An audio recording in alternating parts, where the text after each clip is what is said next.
नमस्कार.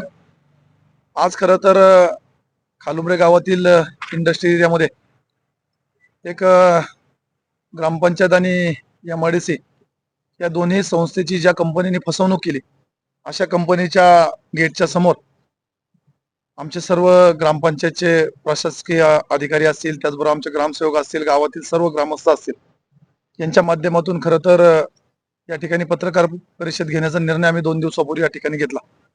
खरं तर टॉप इंडियाने खरं ग्रामपंचायतचीच फसवणूक न करता एमआयडीसीची त्या ठिकाणी फसवणूक केलेली आहे.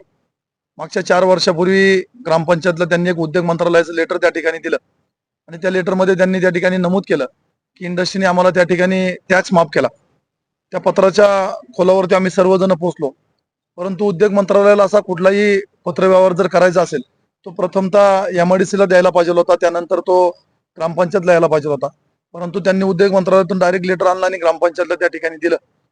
त्यामध्ये त्यांनी मागच्या 4 वर्षामध्ये कुठलाही 1 रुपयाचा टॅक्स त्या ठिकाणी भरला नाही. ज्यावेळेस हे सगळे पेपर आम्ही तपासत होतो त्यावेळेस पाहिलं तर आपल्या बाजूला आता तुम्ही फॅक्टरी पाहिली असेल, ह्या फॅक्टरीचं फक्त 3 मजल्याचं बीसीसी एमआयडीसी कडनं ग्रामपंचायतला भेटलं. त्यामध्ये आता फॅक्टरी 8 मजल्याची त्या ठिकाणी उभी झालेली आहे. खरं तर या सर्व गोष्टींवरती आवाज उठवत असताना मागच्या 8 दिवसापूर्वी आम्ही इंडस्ट्रीला किंवा ग्रामपंचायतनी लेटर काढले आणि आमच्या ग्रामपंचायतचे कर्मचारी 3 वेळा फॅक्टरी मोजण्यासाठी गेटवर आले. परंतु कंपनीने एकाही कर्मचाऱ्याला त्या ठिकाणी आतमध्ये जाऊन दिलं नाही. ह्याचा जाब विचारण्यासाठी आम्ही पुन्हा पत्रव्यवहार केला, परंतु पत्राला अजून कुठलंही उत्तर त्या ठिकाणी मिळालं नाही. ह्या सर्व गोष्टी पाहत असताना गावामध्ये जर पाहिलं तर ग्रामपंचायतमध्ये फक्त 119 कंपन्यांची नोंद आहे. त्यामध्ये हे पेपर तुम्हाला पाहायला भेटतील.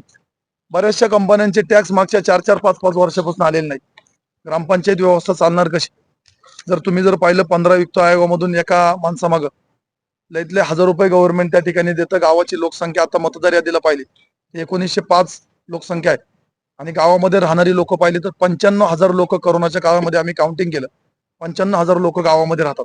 ही सर्व व्यवस्था जर चालवायची असेल तर इंडस्ट्रीने जर टॅक्स बुडवला ते कुठंच त्या ठिकाणी होणार नाही. तर त्याच्याबरोबर माझा अजून एक मुद्दा असा आहे की गावामध्ये जर एखाद्या गावातील रहिवासी माणसाने जर पाणीपट्टी भरली नाही तर ग्रामपंचायत त्याचं पाणी कनेक्शन कट करते. जर अतिक्रमण केलं तर ते अतिक्रमण विभाग त्याचं घर पाडतं. इंडस्ट्रीने आपल्या परिसरामध्ये इतक्या मोठ्या प्रमाणामध्ये अतिक्रमण केलं, याच्यावरती कारवाई कोण करणार? एमआयडीसीच्या सीओला मी मागच्या आठवड्यामध्ये भेटलो. त्यांचं म्हणणं पूर्ण तो अधिकार तुमच्या ग्रामपंचायतला आहे.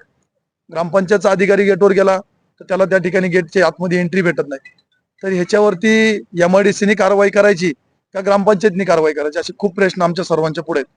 आणि माझी तुमच्या सर्वांच्या माध्यमातून एमआयडीसीला विनंती आहे, जर एमआयडीसीने जर ग्रामपंचायतला जर नोंद केली नाही आणि जर कंपन्यांनी जर टॅक्स भरला नाही तर पुढच्या 10-15 दिवसाच्या कालावधीमध्ये ह्याच्यामध्ये तीव्र पडसाद त्या ठिकाणी उमटलेले तुम्हाला सर्वांना पाहायला मिळतील आणि कुठल्याही कंपनीला त्या ठिकाणी सोडलं जाणार नाही, हेच तुमच्या माध्यमातून या ठिकाणी सांगतो. आणि ज्यांचे अतिक्रमण आहेत त्यावरती एमआयडीसीने कारवाई करावी अशी माझी या ठिकाणी जिल्हा परिषद सदस्य म्हणून विनंती आहे. आणि अजून एक प्रश्न असा आहे की हा प्रश्न महाराष्ट्रामध्ये कुठंच नाही. माझ्या जिल्हा परिषद गटामध्ये 1200 फॅक्टरी आहेत अंदाजे. 1200 फॅक्टरीपैकी फक्त 900 फॅक्टरीची नोंद आहे. तो सर्व डाटा मी पुढच्या 11 तारखेला तुमच्या सर्वांच्या समोर ठेवतो. आणि जर पाहिलं तर फक्त 500 कंपन्या ह्या ग्रामपंचायतला टॅक्स भरतात. बाकीच्या कंपन्या अशाच आपल्याकडे त्या ठिकाणी रहिवासी आहेत किंवा व्यवसाय करतात. अजून याच्यामध्ये ह्या फॅक्टरीचा जर एक उल्लेख जर तुम्हाला मागच्या कालावधीमध्ये तुम्ही जर पाहिला, ही फॅक्टरी पीजी म्हणून आपल्याकडं चालवायची. ह्या इंडस्ट्रीला आपल्याकडं व्यवसाय करण्यासाठी एमआयडीसीने जागा दिली. परंतु ह्याच्या आतमध्ये हॉटेल व्यवसाय चालू होता, ह्याच्या आतमध्ये पीजी चालू होतं. ह्याची कुठली माहिती ग्रामपंचायतला नाही. परस्पर एमआयडीसी आली, एमआयडीसीने कंपनी सील केली. परत एमआयडीसी आली, एमआयडीसीने कंपनीचं सील काढलं. आमच्या भाऊसाहेबांना याच्यातली कुठलीच माहिती दिली नाही. उद्या जर या जागेमध्ये जर चुकीच्या काही घटना घडल्या तर शेवट तुम्ही त्या ठिकाणी ग्रामपंचायतला जबाबदार ठरवणार. ह्यामध्ये निश्चित ग्रामसेवक असतील, प्रशासक असतील आणि शासकीय जी लोक गावात काम करतात त्यांना त्या ठिकाणी न्याय मिळावा, त्यांना इंडस्ट्रीमध्ये आल्यानंतर किंमत मिळावी, एवढीच माझी विनंती आहे. ग्रामपंचायतचा किती टॅक्स बुडवलाय? आता त्याची अंदाजे अमाऊंट माझ्याकडे नाहीये. परंतु जर तुम्ही हे जर पाहिलं तर रेशो जर पाहिलं तर 70% कंपन्या टॅक्सच भरत नाहीत. 30% कंपन्या टॅक्स रेग्युलर मध्ये भरतात. आणि हा झाला नोंद असणाऱ्या कंपन्यांचा विषय. अशा आपल्याकडं 40 फॅक्टरी अशा आहेत खालुमऱ्यामध्ये की त्यांची नोंदच नाही अजून ग्रामपंचायतीत. सामान्य लोकांना टॅक्ससाठी अनेक सुविधा बंद करतात. इथल्या सुविधा तुम्ही बंद का करत नाही? आता ह्याचे पूर्णत्व अधिकार एमआयडीसी कडे, याला पाणी एमआयडीसी देते, लाईट एमआयडीसी देते. आणि ज्यावेळेस आम्ही एमआयडीसी ला मागच्या आठवड्यामध्ये आमदार दिलीप मोहिते पाटील आणि मी भेटलो, त्यावेळेस सीओनी एकदम मस्त उत्तर दिलं की ह्याचे पूर्ण अधिकार ग्रामपंचायतला आहे. आणि तुम्ही आता आमचे कर्मचारी बसलेत, शिवाजी बोत्रे मागच्या आठवड्यामध्ये 3 वेळा ग्रामपंचायतचे कर्मचारी गेटवर येऊन गेले. एकाही कर्मचाऱ्याला गेटच्या आतमध्ये त्या ठिकाणी एमआयडीसीने घेतला नाही किंवा कंपनीने घेतला नाही. तुम्ही हे म्हणता की पीजी चालवली जाते यामध्ये. त्यावेळेस सील झाली, हे जे प्रकार घडतायत ते अजून कुठं घडतायत की याची सर्व माहिती मी तुम्हाला 11 तारखेला तुमच्या सर्वांच्या समोर ठेवतो, की ज्यांच्या नोंदी नाही. माळुंग्यामध्ये एक सिग्मा म्हणून कंपनी आहे, आपल्याकडे 13 वर्ष आलं बिझनेस करते, त्या कंपनीची अजूनही आपल्याकडे नोंद नाही. अशा सगळ्या मी डाटा सहित तुमच्या समोर ठेवतो. 11 तारखेला त्याच्यासाठी मी सीओ साहेबांनी गजानन पाटील साहेबांनी मिटिंग लावलेली आहे झेडपी या ठिकाणी. त्यावेळेस हा सर्व डाटा मी पत्रकारांच्या समोर प्रेझेंट करणार आहे. जर रेव्हेन्यू जर ग्रामपंचायतला जमा झाला नाही तर ग्रामपंचायत व्यवस्था चालणार कशी? सामान्य लोकांना एवढ्या अटी शर्ती असतात, उद्योगांना का नाही? उद्योगांच्या अटी शर्ती ग्रामपंचायत विचारू शकत नाही, एवढाच मोठा अभाव आहे. का काय? मग पोलीस प्रशासन असेल किंवा एमआयडीसीने मागच्या काळामध्ये आपल्याकडे तयार केलं की इंडस्ट्रीला त्रास आहे, इंडस्ट्री आपल्याकडनं कमी होती, इंडस्ट्री आपल्याकडे चालून देत नाही लोक. परंतु हे सर्व मांडत असताना स्थानिकांचे प्रश्न असतील किंवा इथल्या टॅक्सचा विषय असेल किंवा आता आमचा तुषार बोत्रे तुमच्या बाजूला बसलेला, माझ्या बाजूला बसलेला आहे, त्याची बाजूला जागा आहे. ह्याच फॅक्टरीनी त्यांनी कंप्लेंट केली कंपनीवरती. त्यावेळेस अक्षरशः कंपनीच्या अधिकाऱ्यांनी जरा बाहेर येऊन शिवागाळी केली. नशीब त्यांनी पहिल्यांदा जाऊन पोलीस स्टेशनला कंप्लेंट केली. अन्यथा जर कंपनी मॅनेजमेंटने जर कंप्लेंट केली असती तर त्याच्यावरती पोलिसांनी पहिली कारवाई केली असती.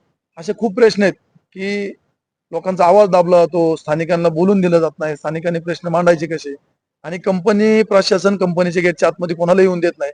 त्यामुळे आतमध्ये जाऊन त्यांना त्यांच्या फॅसिलिटी बंद करणे, त्यांच्या सुविधा बंद करणे, हे खरं तर ग्रामपंचायतला त्यांनी पॉवरच ठेवलेलं नाही. कंपनीचं प्रोडक्शन काय? अजून मला वाटत नाही आमच्या ग्रामपंचायतले किंवा कोणालाही माहिती असं.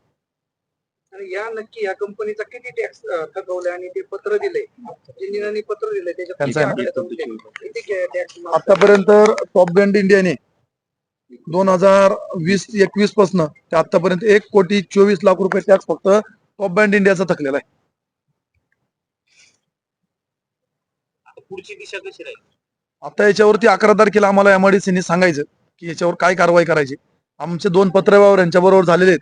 पुढच्या पत्रव्यवहाराला आम्ही कंपनी येऊन सील करणार आणि त्याचे पॉवर, त्याचे अधिकार ग्रामपंचायतला आहेत.